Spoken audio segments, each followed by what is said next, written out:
Professor की सीख। Professor साहब बड़े दिनों बाद आज शाम को घर लौटते वक्त अपने दोस्त से मिलने उसकी दुकान पर गए। इतने दिनों बाद मिल रहे दोस्तों का उत्साह देखने लायक था। दोनों ने एक दूसरे को गले लगाया और बैठकर गप्पे मारने लगे। चाय वाय पीने के कुछ देर बाद प्रोफेसर बोले, यार एक बात बता, पहले मैं जब भी आता था तो तेरी दुकान में ग्राहकों की भीड़ लगी रहती थी और हम बड़ी मुश्किल से बात कर पाते थे। लेकिन आज बस इक्का दुक्का ग्राहक ही दिख रहे हैं और तेरा स्टाफ भी पहले से कम हो गया है। दोस्त मजाकिया लहजे में बोला, अरे कुछ नहीं, हम इस मार्केट के पुराने खिलाड़ी हैं। आज धंधा ढीला है, कल फिर जोर पकड़ लेगा। इस पर प्रोफेसर साहब कुछ गंभीर होते हुए बोले, देख भाई, चीजों को इतना हल्के में मत ले। मैं देख रहा हूँ कि इसी रोड पर कपड़े की 3-4 और दुकानें खुल गई है। कंपटीशन बहुत बढ़ गया है और ऊपर से प्रोफेसर साहब अपनी बात पूरी करते उससे पहले ही दोस्त उनकी बात काटते हुए बोला, अरे ये दुकानें आती जाती रहती है, इनसे कुछ फर्क नहीं पड़ता। प्रोफेसर साहब कॉलेज टाइम से ही अपने दोस्त को जानते थे और वो समझ गए कि ऐसे समझाने पर वो उनकी बात नहीं समझेगा। इसके बाद उन्होंने अगले रविवार बंदी के दिन दोस्त को चाय पे बुलाया। दोस्त तय समय पर उनके घर पहुंच गया।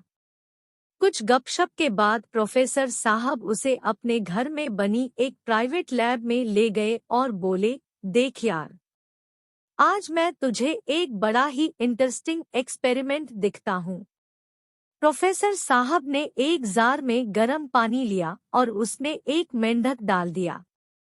पानी से संपर्क में आते ही मेंढक खतरा भांप गया और कूदकर बाहर भाग गया।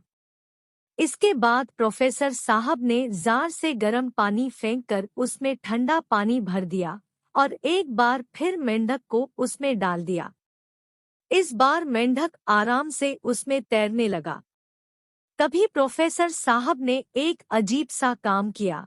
उन्होंने जार उठाकर एक गैस बर्नर पर रख दिया और बड़ी ही धीमी आंच पर पानी गर्म करने लगे। कुछ ही देर में पानी गर्म होने लगा। मेंढक को ये बात कुछ अजीब लगी पर उसने खुद को इस तापमान के हिसाब से एडजस्ट कर लिया।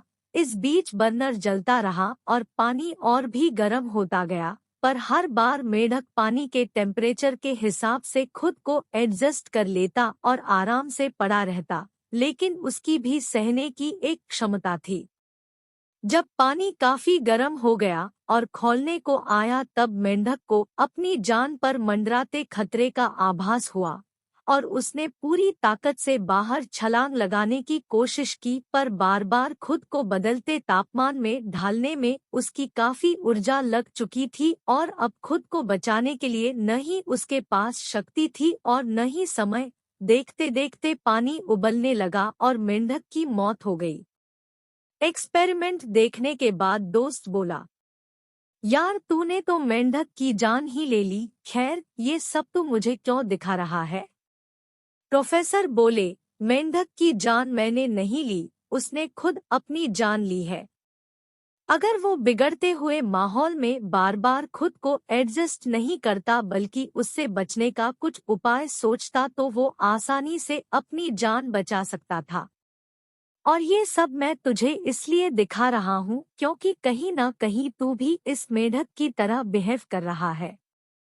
तेरा अच्छा खासा बिजनेस है पर तू चेंज हो रही मार्केट कंडीशंस की तरफ ध्यान नहीं दे रहा और बस ये सोचकर एडजस्ट करता जा रहा है कि आगे सब अपने आप ठीक हो जाएगा। पर याद रख, अगर तू आज ही हो रहे बदलाव के अकॉर्डिंग खुद को नहीं चेंज करेगा तो हो सकता है इस मेंढक की तरह कल को संभलने के लिए तेरे पास ना एनर्जी हो और ना ही समय। प्रोफेसर की सीख ने दोस्त की आंखें खोल दी। उसने प्रोफेसर साहब को गले लगा लिया और वादा किया कि एक बार फिर वो मार्केट लीडर बनकर दिखाएगा। दोस्तों, प्रोफेसर साहब के उस दोस्त की तरह बहुत से लोग अपने आसपास हो रहे बदलाव की तरफ ध्यान नहीं देते। लोग जिन स्किल्स के कारण जॉब लिए चुने जाते हैं, बस उसी पर अटके रहते हैं, खुद को अपडेट नहीं करते, और जब कंपनी में लेऑफ्स होते हैं तो उन्हें ही सबसे पहले निकाला जाता है। लोग जिस धर्रे पर 10 साल पहले बिजनेस कर रहे होते हैं, बस उसी को पकड़कर बैठे रहते हैं और देखते देखते नए प्लेयर्स सारा मार्केट कैप्चर कर लेते हैं।